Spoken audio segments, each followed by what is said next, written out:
सबको हरिओम राम राम। आप सबको बताना चाहते हैं कि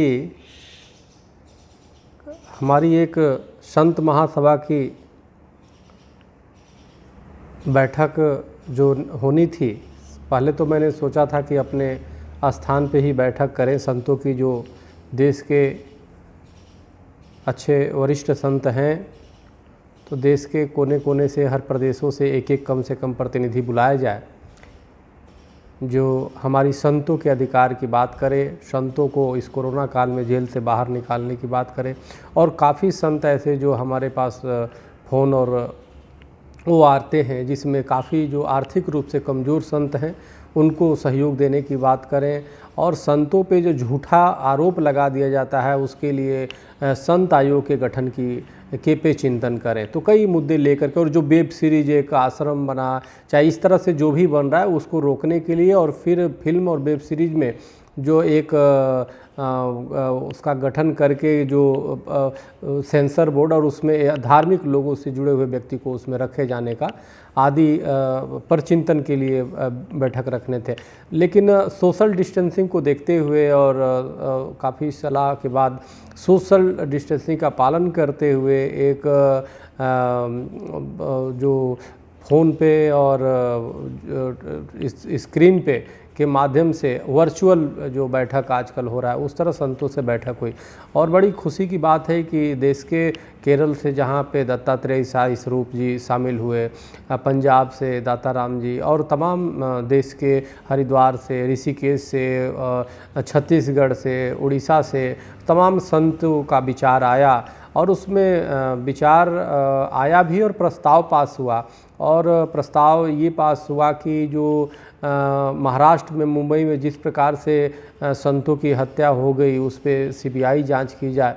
आप देखो एक जिस प्रकार से सुशांत सिंह को मामला को सीबीआई जांच हो सकती है, तो क्या संतों की हत्या या संतों को फर्जी फंसा दिया जाता है, क्या उसकी सीबीआई जांच नहीं हो सकती? तो उसके लिए हम सभी संतों ने प्रस्ताव पास किया। और पास अनेक प्रस्ताव पास हुए जिसमें मुख्य रूप से था कि जो जेल में हमारे संत बंद हैं, जो मानवता के काम उन्होंने काफ़ी उल्लेखनीय काम किए, देश के लिए काम किए, राष्ट्र के लिए काम के लिए किया उन्होंने, उनको जेल से बाहर किया जाए। और सभी लोगों ने एक सहमति से जो हमने गृह मंत्री को पत्र दिया गया था उसका समर्थन किया, और उस पत्र को भी संलग्न करके और हमने राष्ट्रपति को कल हमारी पूरी टीम ने दिया है। और ये जल्द से जल्द सभी लोगों ने वो किया है कि जल्द ही, चूँकि कोरोना का समय चल रहा है, हमने हरियाणा की उससे बात करने का प्रयास किया, लेकिन वहाँ के मुख्यमंत्री खुद कोरोना से ग्रसित हैं और तमाम लोग हैं, लेकिन उसके बावजूद हम चलते रहें, क्योंकि जो शास्त्रों का हमारा सिद्धांत है चरैवेति, यानी चलते रहो, परिस्थितियाँ कुछ भी है, हम अपने उद्देश्य में, अपने ध्येय की प्राप्ति के लिए आगे बढ़ते जा रहा है। बाकी तो सब कुछ परमात्मा को करना है, लेकिन हम एक माध्यम है और हम अपने को हताशा नहीं करें, क्योंकि देखो जो कार्य करना है परमात्मा ही करेगा, उसमें कोई दो राय नहीं। हम सब निमित्त मात्र हैं, लेकिन अपनी पूरी प्रयास हमें अपनी तरीके से जो संवैधानिक हमें अधिकार मिले हैं, उसके जो धार्मिक हमें अधिकार है, उसके माध्यम से हमारा जो कर्तव्य है हम अपना पालन हम ईमानदारी से करते रहे। और बड़ी खुशी की बात है, काफ़ी लोगों संतों ने वीडियो भेजा, काफ़ी संतों ने उसको समर्थन किया और काफ़ी लोगों ने फ़ोन किया।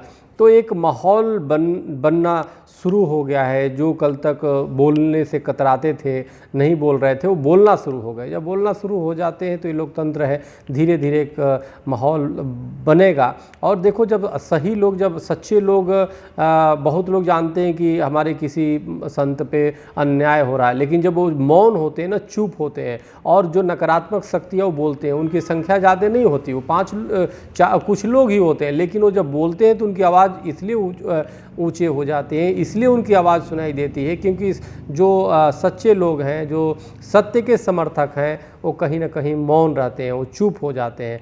तो इसलिए चुप नहीं, अपनी बातों को हम अपने तरीके से रखने का काम करें अपनी, क्योंकि हमारे संत जो है ये हमारे संत इस पृथ्वी के बचाने वाले लोग हैं, ब्रह्मांड को बचाने, परमात्मा का सीधा वो प्रतिनिधि संत होते हैं। तो इसलिए आज देखो संतों की बात इस धरती के लोग माने होते तो आज इस तरह की हालात नहीं होते। आज जीव हत्या जिस प्रकार से हो रही है, हमारे जो भी संत हैं वो यही तो सिखाते हैं कि जीव हत्या मत करो, आप नशा बिल्कुल मत करो। लेकिन आप देखो चाइना में कितनी जीव हत्या हुई, जिसका परिणाम स्वरूप वहाँ से पूरे विश्व में आज कोरोना रूपी जो गया है, ये तो एक संदेश है कि देखो नकारात्मक, जब तक नकारात्मकता फैलता है, जब जीवों को आप मारोगे तो उसकी जो तरंगे निकलती है नकारात्मक, तो इस तरह की चीज़ें कोरोना और अनेक चीज़ें बन के आती है। अगर संतों की बात लोग मानते तो निश्चित रूप से पृथ्वी स्वर्ग होती। जिस समय संतों की बात मानी जाती थी उस समय भारत इसीलिए विश्व गुरु हुआ करता था। तो कहीं ना कहीं हमें संतों की चीज़ों को समझना होगा, परमात्मा के अस्तित्व को स्वीकार करना होगा, क्योंकि परमात्मा ही सब कुछ है। हमें उनको, परमात्मा को धन्यवाद देना होगा। तो इसीलिए हमारे महापुरुष हमेशा हर चीज़ जो है परमात्मा पे वो करते हैं, और आगे हम परमात्मा का नाम लेकर बढ़ते रहें, अपने गुरु का नाम लेकर के आगे बढ़ते रहें, क्योंकि गुरु जो अंधकार से प्रकाश की तरफ ले जाता है, जो हमें शक्ति देने का काम करता है। गुरु को जो शरीर के रूप में देखता है, एक साधारण मनुष्य के रूप में देखता है, तो कहीं ना कहीं वो समझ नहीं पाता है। गुरु एक साधारण वो नहीं होता, बल्कि गुरु एक तत्व है। वो साधारण शरीर में भले है, लेकिन वो एक परमात्मा का वो प्रतिनिधि होता है। इस पृथ्वी पे जो भी आता है, भगवान राम आए तो वो तो अवतार थे, और लेकिन वो किस रूप में आए? वो साधारण मनुष्य के रूप में आए। तो कृष्ण भगवान थे, स्वयं विष्णु के रूप थे, लेकिन पृथ्वी पे आए एक साधारण रूप में आए, और उन्होंने सभी लीलाओं को किया। अगर उसको जो छोटा रूप में देखता है तो उसी तरह उसको भक्ति प्राप्त नहीं हो पाती, उसको परमात्मा प्राप्त नहीं होते। इसीलिए कहा गया, जाकी रही भावना जैसी, हरि मूरत देखी तिन तैसी। जिसकी जैसी भावना होती है, परमात्मा को उसी अनुसार देखता है, और उसी तरह का उसको लाभ होता है।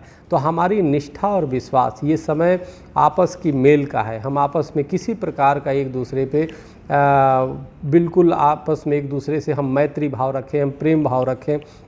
हम इस परिस्थितियों में एक साथ एकजुट होने का बहुत आवश्यकता है। कल संतों से जो चर्चा हुई इन विषयों पे हुई।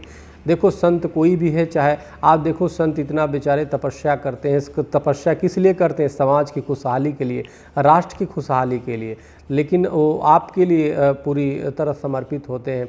लेकिन उन संतों की आज जो स्थिति है निश्चित रूप से बहुत ही दयनीय है। आप संतों के लिए जो हम लोगों ने एक प्रस्ताव पास किया, संत आयोग की गठन। कोई भी किसी पे आरोप लगा देता है, संतों की आयोग पहले जांच करे। संतों की एक वो हो जिसमें संतों पे जो झूठा आरोप लगाता है उसके खिलाफ भी कठोर कानून बने। तो ये काफ़ी चीज़ें जो हैं बहुत ही महत्वपूर्ण है। हमारे ऐसे आर्थिक रूप से कमज़ोर संत हैं, तो वो बेचारे अपनी चिकित्सा के या जो भी और भी सेवाएं भंडारे के कराते थे, वो उन पे कुछ नहीं हो पा रहा है। तो इसलिए उन आश्रम को, उन मठों को न सिर्फ सुरक्षा दिया जाए, बल्कि उनको आर्थिक रूप से भी सहयोग किए जाने की आवश्यकता है। हमारी ये धर्म है, हमारे संत हैं, तो हमारी देश की संस्कृति बची हुई है। तो इसलिए जो संत हैं वो कोई वो नहीं है, वो तो संत तो हमारी संस्कृति का प्रतिनिधित्व करते हैं। वो परमात्मा के रूप में, जैसे एक विद्यालय होता है, विद्यालय खोला जाता है, उसके बाद उसमें टीचर नियुक्त होते हैं, प्रिंसिपल नियुक्त हो जाते हैं, किए जाते हैं, उसी प्रकार से, और वो बच्चों को पढ़ाते हैं। उसी प्रकार से परमात्मा ने ये सृष्टि बनाई, तो यहाँ पे संतों को भेजा कि आपको सही ज्ञान दे सके, आप सही तरह से जीवन पार कर सको। आपको कैसे, वरना बेढंगा पशु की तरह जीवन जिएगा, शराब पिएगा, मदिरा और अनेक अनैतिक कार्य करेगा, जिससे जीवन निष्फल हो जाएगा। तो उसको समझाता है गुरु, आपको समझाता है, सही मार्ग बताता है कि क्यों आए हो, कहाँ है जाना, ये भी ना मैं जान सका। पूरी जीवन बीत जाती है, लोगों को जान ही नहीं पाता कि क्यों हम आए हैं और कहाँ जाना है। तो इसलिए वो गुरु बताता है, गुरु आपको बताता है। अब स्कूल में जाओ और उसमें कोई अध्यापक ना हो, कोई प्रिंसिपल ना हो, तो आपको कौन पढ़ाएगा? कैसे आपको ज्ञान की प्राप्ति होगी? आपको ABCD हो या क ख ग घ का ज्ञान कौन कराएगा? तो इसलिए संत हैं तो हमारी संस्कृति है, हमारा धर्म है। इसीलिए कहा गया, गुरुर ब्रह्मा गुरुर विष्णु गुरुदेव महेश्वर, गुरु साक्षात पर ब्रह्म तस्मै श्री गुरुवे नमः। इसलिए कहा गया क्योंकि क्योंकि गुरु ही रास्ता बताता है, गुरु परमात्मा के बारे में बताता है, गुरु ही सब कुछ का चित्रण करता है। इसीलिए गुरु भी क्या करता है? गुरु क्या कहता है? धन धन सतगुरु तेरा ही आसरा, यानी धन्यवाद करता है परमात्मा को, गुरु कराता है कि धन्य हो गुरु और आपका ही आसरा है। तो दाता एक राम भिखारी सारी दुनिया, दाता एक राम। गुरु बताता है कि देने वाला सिर्फ परमात्मा है और दुनिया तो भिखारी है। तो इसलिए हम सब मिल करके और हम निश्चित रूप से इस घड़ी को हम पार करेंगे। हमारे संत जो हमारी संस्कृति के रक्षक हैं, हमारे संत जो परमात्मा के प्रतिनिधि हैं, वो आएंगे और निश्चित रूप से तो और गुरु के दिशा जो दिया है उस दिशाओं पे चलने की आवश्यकता है। सब लोग शांति के साथ, सब लोग एक मत से ध्यान करें, अपने अपने मंत्रों का जाप करें। नाम जाप बहुत ज़रूरी है। तो जो गुरु सिखाता है कि दाता एक राम भिखारी सारी दुनिया, तो इसलिए और फिर सिर्फ परमात्मा का नाम लीजिए, गुरु का ध्यान करिए, क्योंकि वो है ना, तेरा राम जी करेंगे बेड़ा पार, उदासी मन काहे को करे, गुरु देव ही करेंगे बेड़ा पार, उदासी मन काहे को करे। काहे को डरे रे, काहे को डरे, काहे को डरे, तेरा राम जी करेंगे बेड़ा पार, उदासी मन काहे को करे, तेरा गुरुदेव ही करेंगे बेड़ा पार, उदासी मन काहे को करे। नैया तेरे राम हवाले, लहर लहर प्रभु आप संभाले, बेड़ा सौंप के तो देखो एक बार, उदासी मन काहे को करे, तेरा राम जी करेंगे बेड़ा पार, तेरा गुरुदेव ही करेंगे बेड़ा पार, उदासी मन काहे को करे। परमात्मा को बार बार धन्यवाद करिए कि हम इस पृथ्वी पे आए। परमात्मा को बार बार धन्यवाद किए कि हम गुरुमुखी बने, हमको गुरु प्राप्त हुए। परमात्मा को धन बार बार उनको धन्यवाद दीजिए कि परमात्मा ने ये हमें परीक्षा की घड़ी दी है और हम इसमें पास होंगे। तभी हमारी पूरी तरह ध्यान, हमारा जैसे अर्जुन का ध्यान मछली की आंखों पे था, उसी तरह हमारा पूरी तरह ध्यान उस नाम जप पे होगा, पूरी तरह हमारा ध्यान परमात्मा में होगा, पूरी तरह हमारा ध्यान गुरु के चरणों में होगा।